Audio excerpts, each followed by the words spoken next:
संसद में मैंने नारा लगाया था प्रधानमंत्री जी के सामने कि मोदी अडानी भाई भाई देश बेच के खाई मलाई। भारत से मनी लॉन्ड्रिंग करके अडानी ने हजारों करोड़ रुपए मॉरिशस में फर्जी कंपनियां बना के चैन चुंग लिंग हजारों करोड़ रुपए हिंदुस्तान में अडानी की कंपनी में लगाया गया। उसके शेयर का दाम बढ़ाया गया। जब हिंडनबर्ग की रिपोर्ट का खुलासा हुआ तो 8,50,000 करोड़ रुपए हिंदुस्तान के लोगों के डूब गए शेयर। अडानी के भ्रष्टाचार को उजागर करने की सजा मुझे 6 महीने जेल के रूप में मिली। और आपको याद होगा कि देश की संसद में मैंने नारा लगाया था प्रधानमंत्री जी के सामने कि मोदी अडानी भाई भाई देश बेच के खाई मलाई। क्योंकि 18 महीने पहले हिंडनबर्ग की एक रिपोर्ट आई जिससे पूरा देश और पूरी दुनिया अचंभित रह गए। वो रिपोर्ट क्या कह रही थी? वो रिपोर्ट यह कह रही थी कि दुनिया के तमाम घोटालेबाजों को इकट्ठा करके भारत से मनी लॉन्ड्रिंग करके अडानी ने हजारों करोड़ रुपए मॉरिशस में फर्जी कंपनियां बना के चैन चुंग लिंग, नासिर अली, इन लोगों के माध्यम से फर्जी कंपनियां बना के हजारों करोड़ रुपए लगाया। और उन्हीं कंपनियों के जरिए गौतम अडानी का भाई विनोद अडानी भारत में शेयर बाजार को बढ़ाने के लिए, अपने कंपनियों के शेयर को बढ़ाने के लिए, अपने कंपनियों के शेयर को ओवर वैल्यू करने के लिए, यानी वास्तविक वैल्यू शेयर की उतनी नहीं है, उसमें फर्जी कंपनियां बना के विदेशों से पैसा लगाया गया और शेयर का दाम बढ़ाया गया। वास्तविक दाम शेयर का उतना नहीं है, लेकिन बाहर से फर्जी कंपनियां बना के विनोद अडानी के माध्यम से हजारों करोड़ रुपए हिंदुस्तान में अडानी की कंपनी में लगाया गया। उसके शेयर का दाम बढ़ाया गया। और जब हिंदुस्तान के छोटे निवेशक, आम आदमी, मिडिल क्लास के लोग उस शेयर को बढ़े दामों पे खरीदते हैं तो कुछ दिन बाद वो शेयर की वैल्यू जब घटती है तो उनका पैसा डूब जाता है। और याद रखिएगा, न्यू पेंशन स्कीम, देश के लाखों कर्मचारियों की पेंशन, एनपीएस, उसका पैसा भी शेयर मार्केट में लगता है।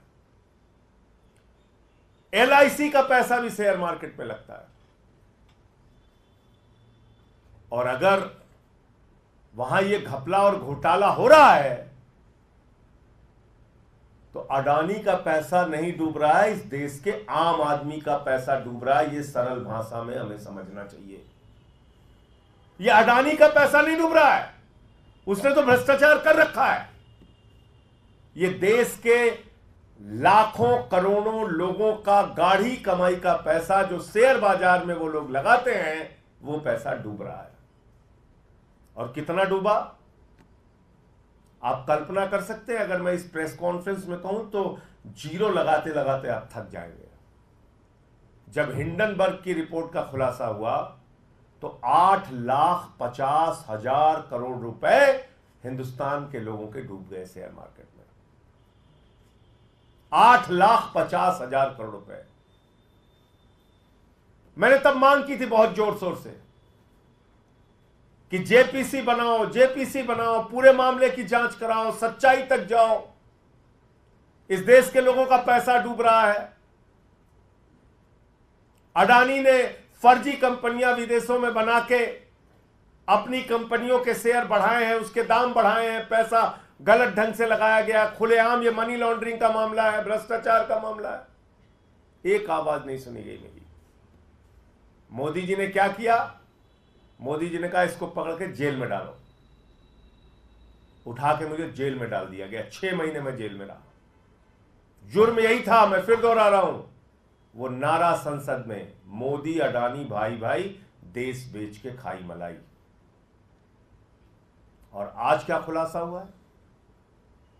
माननीय सर्वोच्च न्यायालय में जब मामला गया, माननीय सर्वोच्च न्यायालय ने कहा इस पूरे प्रकरण की जांच सेबी करेगा, सेबी इस पूरे प्रकरण की जांच करेगा।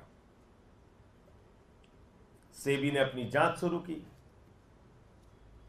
सेबी ने अपनी रिपोर्ट दाखिल की, और 2023 के मई महीने में जो रिपोर्ट सेबी ने सुप्रीम कोर्ट में दाखिल की वो बड़ी हास्यास्पद है।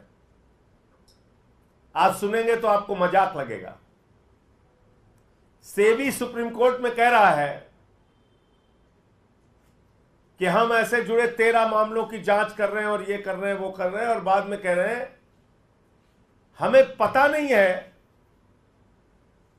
कि कहां तक ये जांच जाएगी, ये एक दिशाहीन जांच है, हुजूर कुछ गड़बड़ी तो हुई है लेकिन हम बता नहीं सकते गड़बड़ी किसने की है।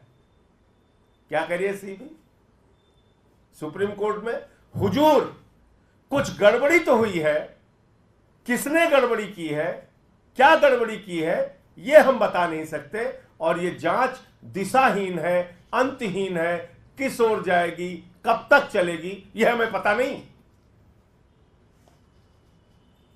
तो क्यों बोला सेबी ने? सेबी अध्यक्ष ने क्यों बोला ये? इसका खुलासा कल हिंडनबर्ग की नई रिपोर्ट में हुआ है। और वो क्या कहती है नई रिपोर्ट? कि सेबी की अध्यक्ष माधवीपुरी बुच और उनके पति धवल बुच ने लगभग $10 मिलियन उन्हीं फर्जी कंपनियों में लगाए हैं, उन्हीं फंड्स में लगाए हैं जिसकी इनको जांच करनी थी। हमसे जुड़े रहने के लिए हमारे YouTube चैनल को सब्सक्राइब करें और नई वीडियो की नोटिफिकेशन के लिए बेल आइकॉन को दबाएं।